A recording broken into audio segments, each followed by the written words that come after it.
Movie की शुरुआत कुछ न्यूज़ चैनल से होती है जो एक खतरनाक वायरस के बारे में रिपोर्ट कर रहे हैं जिसका नाम है सहारन फ्लू। ये फ्लू, जिसका फेटालिटी रेट 100% है, पूरी दुनिया को तबाह कर चुका है और ऐसा माना जाता है कि तकरीबन 3 बिलियन लोग मर चुके हैं। अब जब इंसानों की तादाद तेज़ी से कम हो रही थी तो यूनाइटेड स्टेट्स गवर्नमेंट ने इंसानी नस्ल को बचाने का एक प्लान बनाया। उन्होंने 5 लाख बंकर्स बनाने का फैसला किया और एक लॉटरी के जरिए वो लोग चुने जाएंगे जो इनमें रहेंगे। हर बंकर में सिर्फ एक ही इंसान रहेगा और उन्हें वहां तब तक रहना होगा जब तक फ्लू खत्म नहीं हो जाता। जब सब कुछ नॉर्मल हो जाएगा तो लोगों को दोबारा इकट्ठा किया जाएगा एक रीपॉपुलेशन प्रोग्राम के लिए। फिर हमें उस फॉल आउट बंकर का अंदर दिखाया जाता है जिसमें पूरे 70 साल की सप्लाईज रखी हुई है। बाथरूम में 24 घंटे पानी आता है जो रिसाइकल होकर दोबारा यूज होता है। इलेक्ट्रिसिटी के लिए बंकर में रहने वालों को रेगुलर एक्सरसाइज करनी पड़ती है। खाने की बात करें तो उन्हें सिर्फ एक प्रोटीन शेक पिलाई जाती है जिसका नाम है सुप्लेवाल, जो एक टैब से निकलती है। बंकर में वेदर भी सिमुलेट होती है। सुबह के वक्त सनी माहौल दिखाया जाता है और रात को कमरा बिल्कुल अंधेरा हो जाता है। इससे लोगों की नींद का रूटीन ठीक रहता है। कुछ साल आगे जाते हैं और हमें 7 लोगों का एक ग्रुप दिखाया जाता है जो वीडियो कॉन्फ्रेंस पर बातें करते हैं। ये सब अलग अलग बंकर्स में रहते हैं लेकिन सब काम मिलकर एक दूसरे की रजामंदी से करते हैं। इन 7 लोगों के नाम उनके शहरों पर रखे गए हैं और बॉस्टन, जो सख्त मगर नरम दिल इंसान है, उनका लीडर है। एक कॉन्फ्रेंस में ग्रुप का एक अग्रेसिव आदमी जिसका नाम ऑरलैंडो है सब दोस्तों को खूब सुनाता है।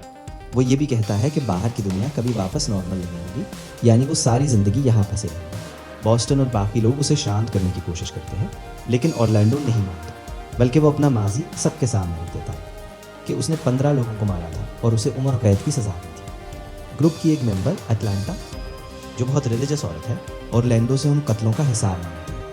वो पागल आदमी सीधा जवाब देता है कि उसे उसमें मजा आता था। ये सुनकर सबको शदीद नफरत होती है और वो ऑरलैंडो से हमेशा के लिए छुटकारा चाहते हैं। खुशकिस्मती से ग्रुप में एक IT एक्सपर्ट है जो डेनवर के नाम से जाना जाता है। वो बताता है कि उसने बेसिक चीज़ें हैक करना सीख ली है और शायद वो ऑरलैंडो की ट्रांसमिशन बंद कर सकता है। लेकिन एक मसला है, अगर ट्रांसमिशन एक बार बंद कर दी तो दोबारा चालू करना मुमकिन नहीं होगा। यानी अगर ऑरलैंडो की वीडियो कॉल बंद हो गई तो वो शायद सारी ज़िंदगी अकेला रहे, बात करने को कोई नहीं। ये फैसला बहुत मुश्किल है, इसलिए ग्रुप वोट करने का फैसला करती है। 3 लोग, बॉस्टन, अटलांटा और शिकागो नामी एक आदमी, ऑरलैंडो की ट्रांसमिशन बंद करने के हक में। लेकिन फीनिक्स नामी एक औरत और ह्यूस्टन नामी एक आदमी कहते हैं कि ये सज़ा बहुत ज़्यादा है, इसलिए वो दोनों उसके खिलाफ वोट देते हैं। अब सब कुछ डेनवर के वोट पर है, लेकिन इससे पहले कि वो कुछ बोले, ऑरलैंडो खुद ही कहता है कि ट्रांसमिशन बंद कर दो। उसे उन सबकी बोरिंग शक्लें देखना पसंद नहीं। ऑरलैंडो की बात मानकर डेनवर सिस्टम हैक करता है और ऑरलैंडो हमेशा के लिए गायब हो जाता है। उस रात नींद न आने पर फीनिक्स जागती है और डेनवर से बात करती है। वो दोनों पहले वाले मामले पर बात करते हैं और फीनिक्स कहती है कि जो उन्होंने किया वो गलत था, लेकिन डेनवर उसे तसल्ली देता है कि यही सबसे बेहतर मामला है। यहाँ पता चलता है कि ये दोनों रिलेशनशिप में। उसके बाद मूवी 8 महीने आगे चली जाती है। एक मेंबर कम होने के बावजूद ग्रुप ने हालात से समझौता कर लिया, लेकिन सिस्टम में एक खराबी की वजह से ह्यूस्टन की वेदर लाइट्स बेतरतीबी से बदलने लगी। उस वजह से कई दिनों से उसे नींद नहीं आई। थोड़ी देर बाद ग्रुप की यूजुअल मीटिंग शुरू होती है और सब अपनी अपनी अपडेट देते हैं। पता चलता है कि हर मेंबर को कोई ना कोई काम सौंपा गया है। मसलन अटलांटा को ग्रुप की हेल्थ ट्रैक करनी है, जबकि डेनवर बाहर की दुनिया का हाल सबको बताता है। ये सब बंकर में मौजूद एक्स्ट्रा कंप्यूटर्स की वजह से मुमकिन है, जिन पर मुख्तलिफ स्टेटिस्टिक्स दिखती है, जैसे दुनिया में कितने लोग बाकी हैं, सब ग्रुप मेंबर्स की हार्ट बीट। जब सब अपने अपने कामों में मसरूफ हैं, शिकागो, जो ग्रुप का सबसे कम काम करने वाला बंदा है, बोर हो जाता है। वो सबको बताता है कि सब बेकार है, वो कभी बाहर नहीं जा सकते। बॉस्टन उसे डांटने की कोशिश करता है, लेकिन शिकागो कंप्यूटर पर एक बटन दबा देता है जिससे बंकर का मैनुअल सबकी स्क्रीन पर आ जाता है। चूंकि ये वीडियो स्किप नहीं हो सकती, सब मजबूरन देखते हैं। वीडियो में बंकर की क्रिएटर नेडीन अंदर की मुख्तलिफ सहूलतों के बारे में बताती है और बताती है कि यह ज़मीन से 30 फीट नीचे है। फिर वो कहती है कि तमाम 5 लाख लोग ग्रुप्स में बैठे हुए हैं और एक ग्रुप में 7 लोग होते हैं।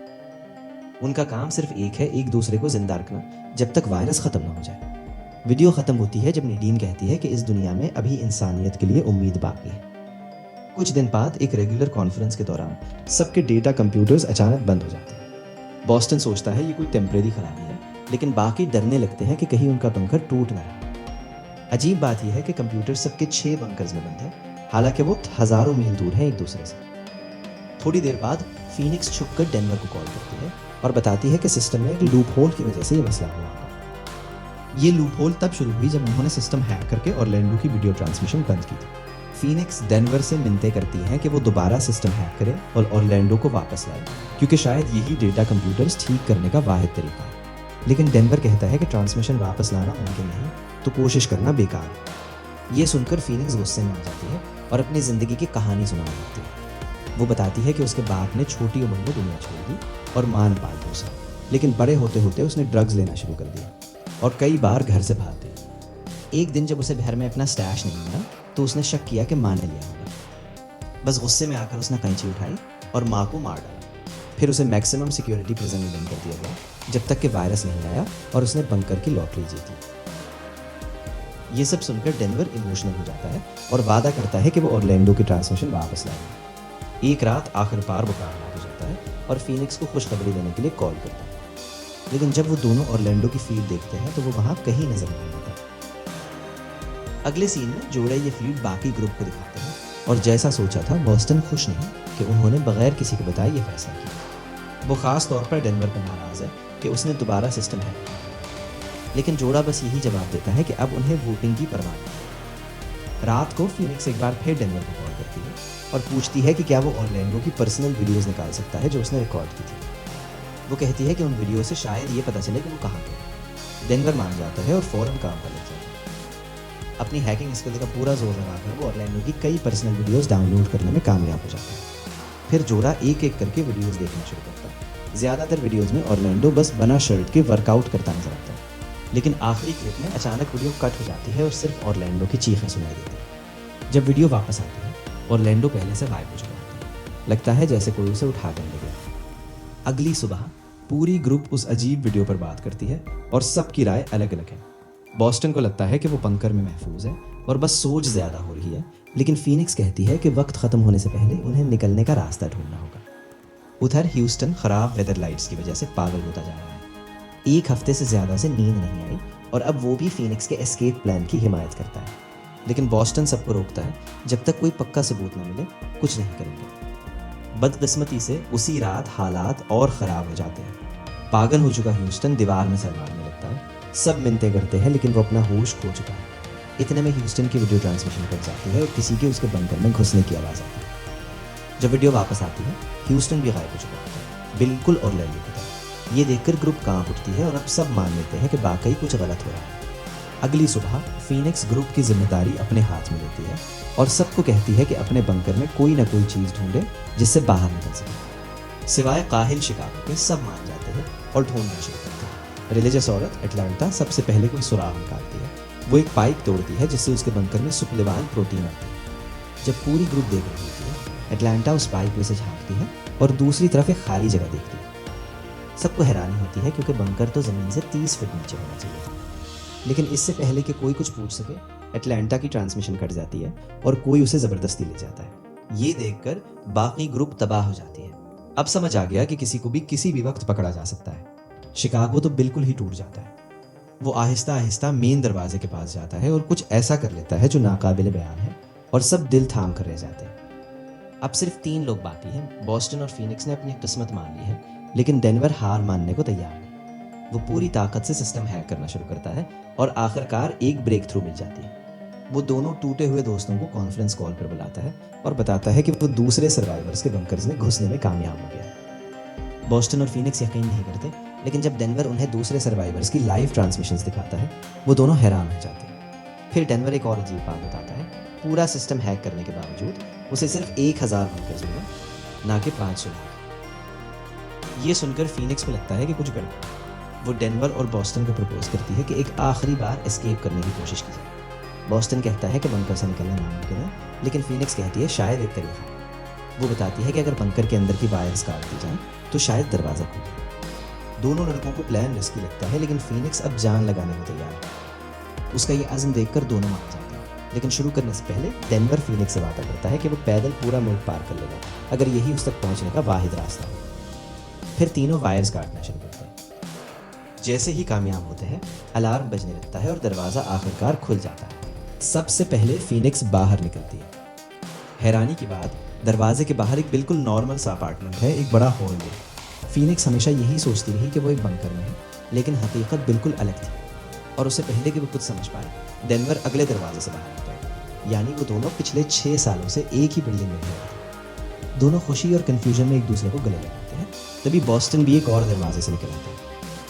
अगले सीन में तीनों उस अजीब अपार्टमेंट की तलाश लेने लगते हैं, यहाँ तक कि टेरेस तक पहुंच जाते हैं। 6 लंबे सालों के बाद उन्होंने आखिरकार सूरज की रोशनी महसूस की। उधर फीनिक्स शहर का बेहतर नज़ारा लेने के लिए एक सीढ़ी चढ़ती है। हैरानी की बात, सब कुछ बिल्कुल नॉर्मल चल रहा है। लोग सड़कों पर चल रहे हैं, ट्रैफिक भरी हुई है। थोड़ी देर बाद फीनिक्स दोस्तों के पास आती है, लेकिन वो दोनों कहीं छुपे नजर आते हैं। पता चलता है कि 2 लोग जो पुलिस जैसे लगते हैं, उन तीनों को ढूंढ रहे हैं। टेरेस से भागने का कोई रास्ता नहीं है, तो बॉस्टन फैसला करता है कि वो डाइवर्जन पैदा करेगा ताकि दोस्त भाग सके। प्लान काम करता है और जोड़ा नीचे उतरते हुए एक ऑफिस में पहुंच जाता है। अचानक बंकर की क्रिएटर नाडीन गन लेकर आती है और डेनवर को पीछे रहने का हुक्म देती है। वो फीनिक्स को भी खबरदार करती है कि उसे दूर रहे, कि ये खतरनाक आदमी है। हैरान फीनिक्स पूछती है कि क्या हो रहा है, और नाडीन आखिरकार सब कुछ बता देती है। पता चलता है कि ये बंकर्स दरअसल स्पेशलाइज्ड प्रिजन है और अंदर रहने वाले सब कैदी। फीनिक्स जैसे क्रिमिनल्स ने कभी प्रिजन नहीं छोड़ी, उन्हें बस बंकर्स में शिफ्ट कर दिया गया, क्योंकि नाडीन उन्हें उम्मीद और एक नई जिंदगी का मकसद देना चाहती थी। और सहारन फ्लू कभी था ही नहीं। टीवी पर न्यूज़ रिपोर्ट्स कैदियों के लिए बनाई गई थी। डेनवर का अंदाज़ा भी सही निकला जब नाडीन ने बताया कि सिर्फ 1000 कैदी हैं बंकर्स में। फिर फीनिक्स पूछती है कि कैदियों को ज़बरदस्ती बंकर से करा दिया क्यों निकाला जा रहा है, यानी ये सब डिसअपीयरेंसेस क्यों हैं। नाडीन समझाती है कि जब ऑरलैंडो को ग्रुप से निकाला गया तो उसकी वीडियो किसी तरह लीक हो गई और आवाम में गुस्सा फैल गया। लोगों को लगा कि कैदियों को बंकर्स में बहुत आज़ादी और आराम दिया जाएगा। नतीजा ये निकला कि गवर्नमेंट ने प्रोजेक्ट बंद करने का हुक्म दिया। इसलिए सबको बाहर निकाला जा रहा है ताकि बंकर्स में तब्दीलियां की जा सकें और उन्हें वापस डाला जाए जब तक कि प्रिजन सिस्टम में जगह मिले। फिलहाल बंकर्स इस तरह बदले जाएंगे कि कैदियों को कम आज़ादी मिले और ज़िंदगी ज़्यादा मुश्किल हो जाए। ये सब सुनकर जोड़े के पैरों तले से ज़मीन निकल जाती है, लेकिन फीनिक्स के जहन में एक और सवाल है। वो नाडीन से पूछती है कि डेनवर को किस जुर्म में किया गया। नाडीन बताती है कि उसने 15 औरतों को ऑनलाइन स्टॉक किया और फिर उन्हें बेरहमी से कत्ल कर दिया। ये सुनकर फीनिक्स के अंदर कुछ टूट जाता है। उसे एहसास होता है कि डेनवर ने उससे मोहब्बत का बस दिखावा किया था। इतने में पहले वाले पुलिस ऑफिसर्स कमरे में आते हैं और दोनों को बेहोश कर देते हैं। आखिरी सीन में फीनिक्स और डेनवर को उसी हॉल में मिलाया जाता है जहां पूरी ग्रुप मौजूद है, सिवाय शिकागो के। और लैंडो भी वहां है, लेकिन जब वो भागने की कोशिश करता है तो उसे गोली मार दी जाती है। मूवी खत्म होती है जब बाकी बचे 5 लोगों को वापस उनके बंकर्स में भेज दिया जाता है, जो अब एक अंधेरी डरावनी कैद में बदल चुके हैं।